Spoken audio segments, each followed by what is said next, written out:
नमस्कार दोस्तों, आज हम बात करेंगे एक ऐसी अद्भुत नस्ल के बारे में जिसने युद्ध के मैदानों से लेकर रेस ट्रैक तक अपनी तेजी और साहस से सबका दिल जीत लिया। जी हाँ, हम बात कर रहे हैं अरबी घोड़े की, जो न सिर्फ इतिहास में महत्वपूर्ण भूमिका निभाता है बल्कि आज भी अपनी खूबसूरती और ताकत से सबका ध्यान खींचता है। तो चलिए जानते हैं अरबी घोड़े के बारे में कुछ दिलचस्प बातें। अरबी घोड़ा दुनिया की सबसे पुरानी मानव विकसित नस्लों में से एक है। लगभग 5000 साल पहले अरब प्रायद्वीप के बेडौइन जनजाति ने इन घोड़ों को पालतू बनाया था। रेगिस्तान की कठिन परिस्थितियों में इन घोड़ों को जीवित रहने के लिए इंसानों के साथ सहयोग करना पड़ा। और तो और इन साहसी घोड़ों को ऊंटों से भी ज्यादा पानी की जरूरत थी। अरबी घोड़े की सबसे पहचानने वाली बात उसका खूबसूरत सिर, बड़ी आंखें और छोटी नाक होती है। उनकी पीठ छोटी, शरीर सुगठित और हड्डियां मजबूत होती हैं, और इनकी पूंछ जो स्वाभाविक रूप से ऊपर उठी होती है उन्हें और भी आकर्षक बना देती है। ये घोड़े आमतौर पर 14.1 से 15.1 हाथ लंबे होते हैं और उनका कोट कोई भी रंग हो सकता है, लेकिन चेस्टनट, बे और ग्रे रंग सबसे आम होते हैं। अरबी घोड़े का इतिहास युद्ध से भी जुड़ा है। बेडौइन लोग इन घोड़ों का इस्तेमाल युद्ध में करते थे। खास बात यह है कि युद्ध के घोड़ी को प्राथमिकता दी जाती थी क्योंकि ये ज्यादा शांत और समझदार होती थी, जो युद्ध के दौरान अपनी स्थिति का खुलासा नहीं करती थी।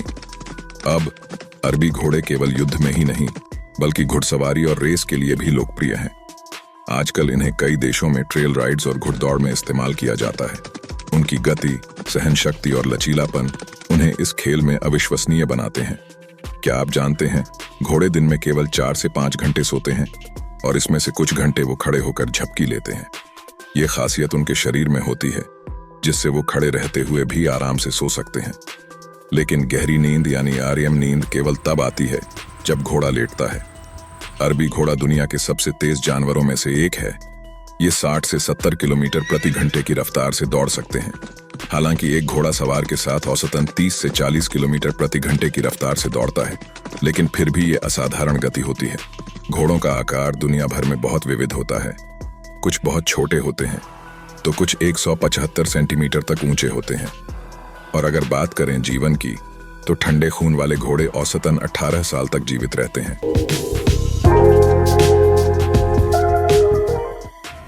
हजरत सुलेमान की बुद्धिमत्ता और उपलब्धियों के बारे में सुनकर अफ्रीका के हॉर्न से बहुत दूर यात्रा कर उनके प्रति सम्मान और निष्ठा प्रकट करने के लिए आई थी।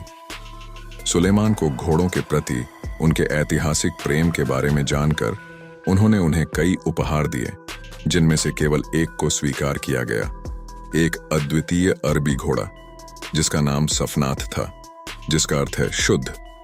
इसे सभी अरबी घोड़ों का प्रारंभिक पूर्वज माना जाता है। 7वीं शताब्दी में पैगंबर मोहम्मद ने लंबे रेगिस्तानी सफर के बाद अपने कारवां के साथ एक पानी के स्रोत के पास पहुंचकर अपने घोड़ों को प्यास बुझाने के लिए छोड़ा। घोड़ों के लिए यह एक परीक्षा थी जो पैगंबर ने उनकी वफादारी और अनुशासन को परखने के लिए योजना बनाई थी। घोड़ों में से कुछ अपनी प्यास बुझाने में लगे रहे, लेकिन 5 घोड़ी, जिन्हें अरबी में खंसा कहा गया, तुरंत पैगंबर के बुलावे पर वापस आ गईं। इन 5 शुद्ध नस्ल की घोड़ियों ने अपने चरित्र का अद्भुत प्रदर्शन किया और युद्ध के लिए तैयार हो गईं। ये 5 घोड़ी पैगंबर की पसंदीदा बनी और आगे चलकर अरबी घोड़ों की सभी भविष्य की नस्लों की आधारशिला बनी। खंसा ने अरबी घोड़ों के असली गुणों का प्रतिनिधित्व किया और शारीरिक, मानसिक और मानव संबंधी गुणों का एक विस्तृत और विविध स्पेक्ट्रम प्रस्तुत किया, जैसे गति, शक्ति और फुर्ती। उम्मीद है आपको हमारा आज का वीडियो पसंद आया होगा। अगर आपको घोड़े और उनके इतिहास के बारे में और जानकारी चाहिए तो हमारे चैनल को सब्सक्राइब करना ना भूलें। धन्यवाद। अगले वीडियो में फिर मिलेंगे। तब तक के लिए खुश रहिए और सुरक्षित रहिए।